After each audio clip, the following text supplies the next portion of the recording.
Hello दोस्तों, स्वागत है आपका स्लीपी क्लासेस में। दोस्तों, अभी रिसेंटली सुभाष चंद्र बोस जी का बर्थडे सेलिब्रेट किया गया था। ठीक है। और जब भी हम बोस के बारे में बात करते हैं, काफ़ी वेब सीरीज़ बनी हैं, मूवीज़ भी डिपिक्ट में करी गई हैं। दिखाया गया है कि नेहरू, बोस और गांधी का काफ़ी ज़्यादा राइवलरी रहता था। तो आज हम देखेंगे कि बोस गांधी की राइवलरी एक्चुअल में थी कि नहीं थी, क्योंकि बहुत से ऐसे हिस्टोरियंस हैं, चाहे फिर वो आपके रामचंद्र गुहा हैं या फिर आपके बाकी और जो राइटर्स हैं, उन्होंने इस पे क्या टेक लिया हुआ है। और हम हिस्ट्री को थोड़ा सा एक अलग तरीके से देखेंगे कि एग्जैक्टली बोस और हमारे गांधी जी और नेहरू जी का एक्चुअल सीन क्या था। ठीक है। अब देखिए क्या है कि सुभाष चंद्र बोस जो है वो कांग्रेस पार्टी के जो आपके दो दिग्गज थे, जवाहरलाल नेहरू और महात्मा गांधी, उनको काफ़ी ज़्यादा at odds with each other देखा जाता है। और ये एक काफ़ी बड़ी जो है एक dichotomy of Indian national movement ही है। ठीक है। तो मतलब देखना ये है कि क्या बोस रियली अपोज करते थे कांग्रेस पार्टी को। ठीक है। तो पहले सबसे पहले वो देखना पड़ेगा। लेकिन देखिए उससे पहले ये है कि सुभाष चंद्र बोस जो थे वो की मेंबर थे और एक फ्रंट लाइन लीडर थे इंडियन नेशनल कांग्रेस के। और वो क्या है कि जब एंटी कॉलोनियल मूवमेंट हो रहा था गांधी जी की लीडरशिप में 1921 में, तब भी वो उसमें साथ में थे। और मतलब कि वो 1938 और 1939 में प्रेसिडेंट भी बने थे। ठीक है जी। तो ये सुगातो बोस जो हैं, जो कि प्रोफेसर हैं हिस्ट्री हार्वर्ड यूनिवर्सिटी में, वो भी कहते हैं कि काफ़ी ज़्यादा जो है सर्टेन डिफरेंस ऑफ ओपिनियन थे गांधीन हाई कमांड में 1939 के आसपास। लेकिन वो एक काफ़ी ज़्यादा डिफरेंस था। वो डिफरेंस क्या था कि सुगोता जी कहते हैं कि जो हमारे बॉस हैं वो एक कॉम्प्लेक्स कैरेक्टर के थे। क्योंकि देखिए जब इन्होंने जो इंडियन नेशनल आर्मी के जो स्थापना की थी, तो उसमें 4 रेजिमेंट थे। उनमें नाम जो थे उन 4 रेजिमेंट के, उसका उनमें से 3 रेजिमेंट्स के नाम तो गांधी, नेहरू और मौलाना आज़ाद के नाम पे था। तो मतलब उनकी एक काफ़ी प्रोफाउंड रिस्पेक्ट थी उनके कॉलीग्स के लिए। और 1943 में जब गांधी जी जेल पे थे, तो बॉस ने जो है अपने फॉर्मर के जो बर्थडे पे एक मूविंग एड्रेस दिया था आज़ाद हिंद रेडियो पे। और तब उन्होंने जो है गांधी जी को फादर ऑफ नेशन के तौर पे जो है संबोधित किया गया था, और ये काफ़ी ज़्यादा पॉपुलर भी हुआ था। ठीक है। तो आप देख सकते हैं कि काफ़ी ज़्यादा जो है ये एक काफ़ी ज़्यादा एक टॉपिक है जिसमें कि बॉस जो हैं उनका पर्सनालिटी ही बहुत डिफरेंट था। ठीक है।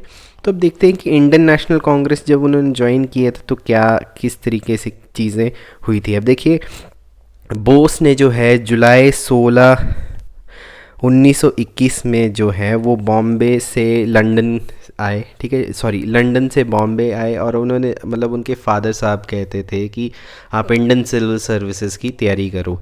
लेकिन अब क्या है कि उन्होंने जो है क्वालिफाई भी कर लिया सर्विस, लेकिन वो चाहते नहीं थे। ठीक है। तो उन्होंने अपने भैया जो हैं शरद बोस, उनको सितंबर 1920 में उन्होंने लिखा। उन्होंने और क्या लिखा था कि it is not possible to serve one's country in the best and fullest manner if one is chained onto the civil services। और this is one of the reason, जैसे कि, और ये जो है आपकी लियोनार्ड गॉर्डन की बुक है, आपकी बुक का नाम है brother against the Raj, a biography of Indian national leader Sarat and Subhas Chandra Bose. तो इसमें ये दिया भी गया है और उनका एक काफ़ी पॉपुलर जो लेटर है वो भी इसमें दिया गया है। ठीक है जी। तो बॉस की जो ज़ील थी फ्रीडम स्ट्रगल की, वो बहुत ज़्यादा जो थी काफ़ी ज़्यादा उत्सुक थे वो कि आज़ादी दिलवानी है। तो वो गांधी जी के साथ मनी भवन में मिले थे। तो उनका मेन ऑब्जेक्टिव क्या था कि वो चाहते थे कि मैं महात्मा जी का जो है, महात्मा गांधी का माइंड और पर्पस जानूं, जो कि उन्होंने लेटर जो है मतलब कि आपकी जो एक बुक है, बुक का नाम है रुद्रांशु मुखर्जी, जो इन्होंने बहुत ज़्यादा अच्छे तरीके से बताया है। नेहरू एंड बोस की पैरेलल लाइफ्स जो हैं इसमें दिया हुआ है। ठीक है। तो अब इस बुक में जो है बोस जो चाहते थे, वो चाहते थे कि डिफरेंट एस्पेक्ट जो है मूवमेंट का, वो जैसे कि नॉन पेमेंट ऑफ टैक्सेस जो है, या फिर जो लास्ट स्टेज है हमारे कैंप का, वो किस तरीके से होगा। ठीक है। तो इसीलिए जो है बोस जो है वो गांधी जी के जो उन्होंने काफ़ी ज़्यादा क्वेश्चंस करे थे और वो गांधी जी के रिस्पांस से भी काफ़ी कन्विंस हो गए थे। लेकिन वो इतने इम्प्रेस भी नहीं हो पाए थे। वो अब जैसे कि गांधी जी कहते थे कि 1 साल में स्वराज लेके आएंगे, और बोस कहते थे कि ये एक सिर्फ आप फेथ वाली बात कर रहे हो, इसमें क्या बोलते हैं इतनी प्रैक्टिकलिटी नहीं है। जिसकी वजह से जो है गांधी जी ने जो है सुभाष चंद्र बोस को काफ़ी डिप्रेस्ड और डिसअपॉइंटेड फील करवाया था कि उनके जो आंसर्स थे वो बोस को इतने इम्प्रेस नहीं कर पाए थे। तो मतलब गांधी जी का इतना ज़्यादा असर नहीं हो पाया था। अब जो मुखर्जी जो है इस बुक में ये भी कहते हैं कि अब जो साथ में नेहरू जी हैं उसका भी रिलेशनशिप जो है उसके बारे में बात करी है कि दोनों लीडर्स जो थे बोस और नेहरू वो सेम एज के थे, सेम पॉलिटिकल लीनिंग के थे, और काफ़ी ज़्यादा मतलब कि वो गांधी जी की कमिटमेंट जो थी नॉन वायलेंस से उससे काफ़ी ज़्यादा फ्रस्ट्रेटेड फील करते थे। लेकिन नेहरू जो है वो थोड़े से मतलब गांधी जी के क्लोज थे, इसलिए उनका जो पॉलिटिकल स्ट्रैटेजीज भी उसी तरीके से मतलब चलती थी। ठीक है जी। अब देखिए गांधी जी की एडवाइस की वजह से ही जो बोस जो है वो कैलकाटा मूव कर गए थे। ठीक है जी। और वहाँ पे उन्होंने कांग्रेस लीडर जो है CR दास के साथ जो है काफ़ी ज़्यादा काम किया, और उन्हीं के गाइडेंस के अंतर्गत कांग्रेस में उन्होंने काफ़ी ज़्यादा काम किया। ठीक है। और फिर वहाँ पे उनको रिस्पॉन्सिबिलिटी भी दी गई, बंगाल प्रोविंस कांग्रेस कमेटी के में बनाया गया। फिर उसके बाद उनको प्रिंसिपल जो है नेशनल कॉलेज का भी अपॉइंट किया गया, और वहाँ पे उन्होंने जो है नेशनलिस्ट कॉज की तरफ जो है काम करना शुरू करा। और इसी पीरियड के दौरान नॉन कॉपरेशन मूवमेंट जो है वो स्टार्ट हो गया, और बोस जो हैं वो काफ़ी ज़्यादा इसमें इन्वॉल्व हो गए, और फिर उन्होंने जो है कांग्रेस वॉलंटियर्स को कलकत्ता में इकट्ठा करना शुरू कर दिया। ठीक है। अब हुआ क्या है कि अब आपके जो है चौरी चौरा जो इंसिडेंट है वो उसके बाद गांधी जी ने जो है अपना जो है क्या है वापस ले लिया हमारा नॉन कॉपरेशन मूवमेंट। तो इसकी वजह से नेहरू और बोस जो हैं वो उस टाइम पे प्रिजन में थे। ठीक है। लेकिन उन दोनों की बहुत ज़्यादा डिसअपॉइंटमेंट और एंगर हुई कि जी मूवमेंट जिस पे उन्होंने इतना ज़्यादा हार्ड वर्क करा है अभी तक, वो सारा का सारा जो है पानी फिर गया। ठीक है जी। इसकी वजह से अब क्या है कि काफ़ी ज़्यादा इश्यूज़ आने लग पड़े। अब देखिए कि चौरी चौरा के वजह से क्या है कि नेहरू और बोस में भी काफ़ी थोड़े बहुत जो है राइवलरी टाइप भी आ गई थी। ठीक है जी। अब देखिए कि दोनों जो हैं वो रेडिकल मैन की तरह थे, लेफ़्ट लीनिंग रेडिकल मैन कह सकते हैं, और वो पूर्ण स्वराज की तरफ जो है काफ़ी ज़्यादा डेडिकेशन में थे। ठीक है जी। अब देखिए कि गांधी जी ने जो विड्रॉ किया नॉन कॉपरेशन और जो सिविल डिसअपॉइंटेंस मूवमेंट, तो ये दोनों रेडिकल यंग मैन जो हैं ये काफ़ी ज़्यादा इनको धक्का सा लगा था। ठीक है दोस्तों।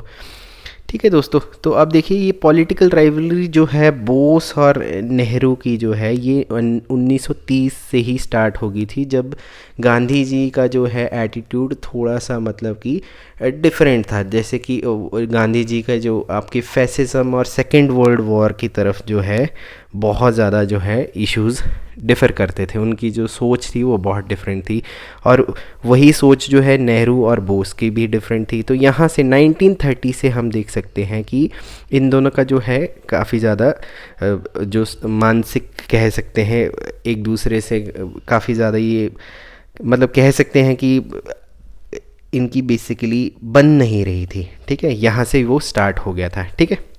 अब देखते हैं कि एज कांग्रेस प्रेसिडेंट जो है बोस का क्या रोल रहा। अब देखिए फरवरी 1938 में जो है बोस ने as a president of Congress लिया। ठीक है जी। और उनके कौन से फरवरी हमारा 1938 को ही took over as the Congress president. अब क्या हुआ कि नेक्स्ट 2 साल जो हैं उन्होंने पॉलिटिकल प्रोफाइल बनाई एज अ कांग्रेसमैन, और ठीक है, और जो ड्राइंग गिफ्ट था गांधी और नेहरू का वो तो चल ही रहा था। अब क्या है कि हरिपुरा सेशन में जो है बोस ने जो है प्रेसिडेंशियल एड्रेस दिया, और वो जो है काफ़ी जो है बड़ा एक इम्पॉर्टेंट स्पीच माना जाता है। लेकिन अब इसमें ये भी है कि वो काफ़ी ज़्यादा जो है गांधी के मेथड को भी क्रिटिसाइज़ करते थे। ठीक है।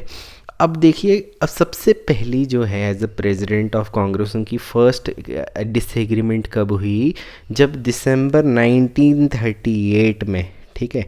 दिसंबर 1938 में बोस जो हैं वो एक कॉलिशन गवर्नमेंट बनाना चाहते थे बंगाल में, किसके साथ? कृषक प्रजा पार्टी के साथ।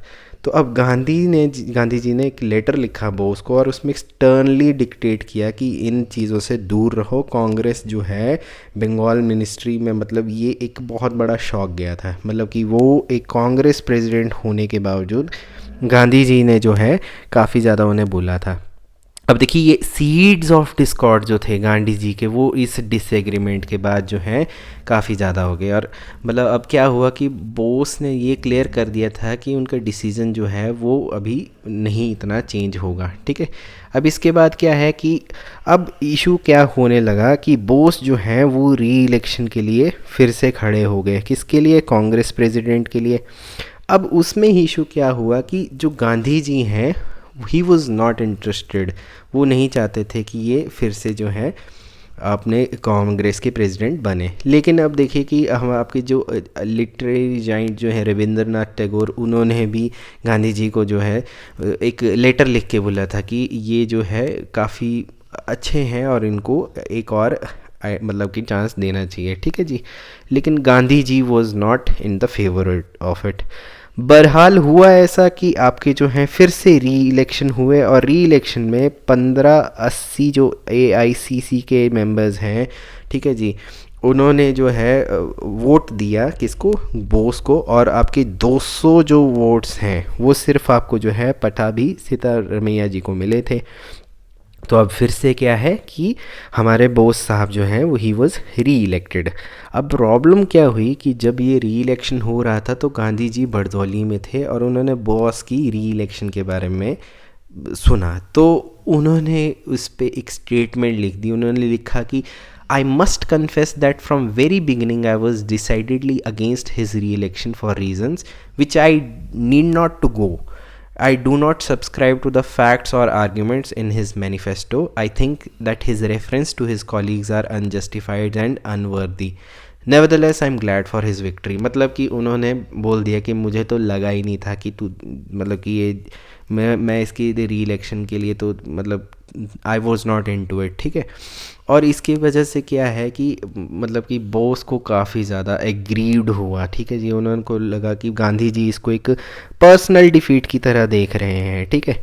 तो अब देखिए कि गांधी जी के साथ भी उनकी बहुत ज़्यादा खिटपिट थी, ठीक है जी। और अब क्या है कि गांधी जी के साथ साथ वल्लभ भाई पटेल जी की भी काफ़ी ज़्यादा खिटपिट थी। अब वो पटेल जी की राइवलरी कैसी थी? अब वो देखिए दोनों पर्सनल और पॉलिटिकल थी। देखिए अब पटेल जी के एल्डर ब्रदर जो थे विट्ठल भाई जी, ठीक है जी, वो बोस के बहुत अच्छे करीबी थे, ठीक है जी। और उनकी 1933 में जो है डेथ हो गई। अब जब वो डेथ के टाइम पे थे तो बोस जो थे वो काफ़ी ज़्यादा विट्ठल भाई के क्लोज थे, उन्होंने उनको नर्स किया था लास्ट डे में। तो अब विट्ठल भाई जी ने क्या किया कि अपनी जो विल है उसमें एक काफ़ी बड़ा जो सब्सटैंशियल पोर्शन है अपने जो प्रॉपर्टी का है वो बोस के नाम कर दिया। तो वल्लभ भाई जी बहुत ज़्यादा इस पे मतलब कि चढ़ गए थे और उन्होंने ये भी बोल दिया कि ये जो विल है ये ऑथेंटिक नहीं है और ये एक काफ़ी लंबी और लीगल बैटल का भी रहा, ठीक है। तो मतलब कि आप देख सकते हैं कि नेहरू के साथ आपकी जो है डिस्कॉर्ड 1930s के आसपास स्टार्ट होगी, गांधी जी के साथ उनकी थी, वल्लभ भाई पटेल के साथ थी। तो ये दिस वाज एज कांग्रेस, मतलब कांग्रेस में जो थे। अब देखते हैं कि लाइफ आफ्टर लीविंग कांग्रेस क्या हुई, ठीक है। अब देखिए क्या हुआ कि आपके जो है 1939 के सितंबर 1939 में जर्मन टैंक्स ने जो है वो एक क्या इन्वेड कर दिया पोलैंड को और फिर सेकेंड वर्ल्ड वॉर जो है वो स्टार्ट हो गई, ठीक है। अब ये वॉर जो है इसकी बहुत सिग्निफिकेंट इम्पैक्ट थी हिस्ट्री ऑफ मॉडर्न इंडिया में। अब क्या था कि डिफरेंस जो था एटीट्यूड्स टुवर्ड द वॉर जो था एक फाइनल स्ट्रॉ था, मतलब कि बोस और कांग्रेस लीडरशिप के स्पेशली जो है नेहरू जी के साथ। अब बोस क्या है वो एक स्पेशल इन्वाइटी थे 3 डे मीटिंग की, किसी कांग्रेस वर्किंग कमेटी में, जो कि सितंबर 9 से आपकी जो है डिसाइड करनी थी कि इंडिया की पोजीशन क्या थी। अब बोस के लिए वॉर जो है एक गोल्डन अपॉर्चुनिटी थी इंडिया के लिए, ताकि वो सिविल डिसोबीडियंस मूवमेंट जो है लगा सकें ताकि हम इंडिपेंडेंस ले सकें। अब रेजोल्यूशन जो है वो आपकी जो CWC ने जो है, ठीक है जी, CWC जो कमेटी है उस कांग्रेस वर्किंग कमेटी ने वो डाले कि जो नेहरू ने जो है ड्राफ्ट की थी। अब रेजोल्यूशन ने क्या बोला, वो कहते हैं कि the British government to clarify its position on the war regard to imperialism and democracy. अब देखिए इसमें क्या है कि बोस जो है वो स्टांस उन्होंने क्या है कि वो चाहते थे कि ये तो बिल्कुल ही अलग है, गलत है, ठीक है जी। उन्होंने सजेस्ट किया और ये मुखर्जी की बुक में भी दिया गया है कि रेजोल्यूशन जो है कि लॉन्ग विडेड है, जिसके सिर्फ बात ही हो रही है और उसके अलावा कुछ भी नहीं है। अब देखिए नेहरू का फैसिज्म और नाजिज्म से कुछ देना देना नहीं था, ठीक है जी। वो उसका बस उनकी बस हेट्रेड थी फैसिज्म और नाजिज्म के थ्रू, ठीक है जी। तो ये बहुत ज़्यादा क्या था कि मतलब कि आपकी जो बहुत ज़्यादा डिसएग्रीमेंट थी, ठीक है जी। और बोस जो थे वो काफ़ी ज़्यादा क्रिटिकल थे कि जो आपकी जो कॉम्प्रोमाइज़ ले रहे हैं कांग्रेस से, तो वो he was not happy about it, ठीक है दोस्तों। तो दिस वाज अबाउट कि अब वो क्या था। अब इसकी वजह से क्या हुआ कि बोस जो है वो अल्टरनेट लीडरशिप ढूंढने लग पड़े कांग्रेस में।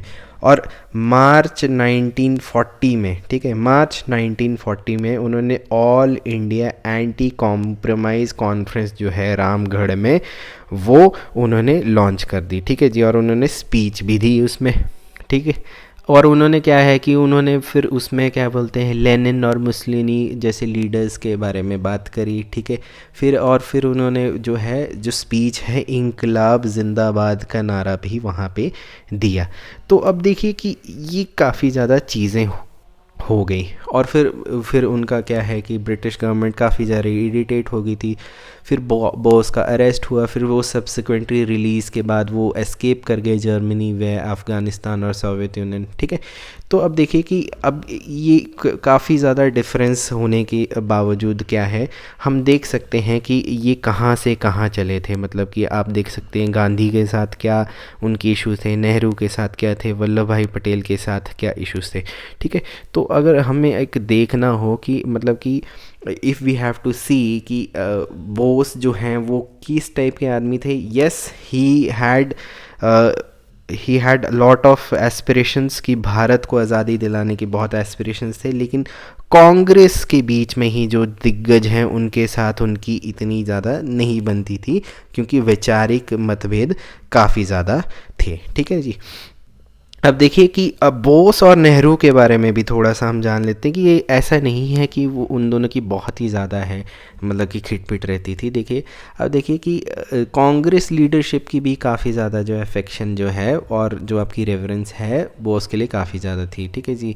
अब आज़ाद हिंद रेडियो में उन्होंने अपने जो है महात्मा गांधी के जो बर्थडे के बारे में भी बात करी थी, ठीक है।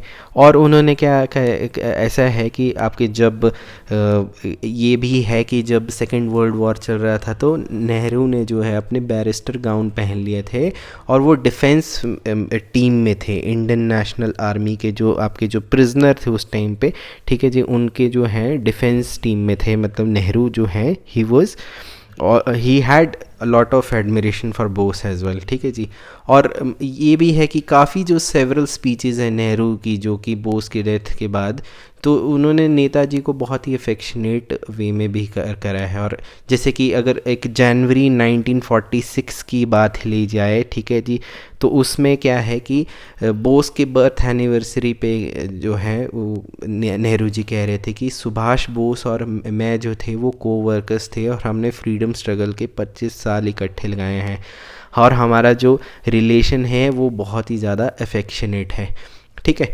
तो ये चीज़ जो है दोस्तों हम जो जितने हिस्टोरियंस हैं बहुत सारी बुक्स हैं उससे जान सकते हैं कि देखिए फ्रीडम स्ट्रगल तो इकट्ठा चलता ही रहा, लेकिन आज आपसी मतभेद बहुत ज़्यादा थे, ठीक है, जिसकी वजह से हैं जो बोस जो हैं वो एक अलग से जो है एक अपनी लेगेसी बना के गए, ठीक है दोस्तों। तो ये एक था कि आप देखते हैं कि आप आई होप आप समझ गए होंगे कि बोस जो हैं वो एज अ कैरेक्टर किस तरीके से हैं, ठीक है। तो आपसे फिर से मुलाकात होगी अगले किसी और टॉपिक के साथ। तब तक के लिए टेक केयर, नमस्कार, बाय बाय।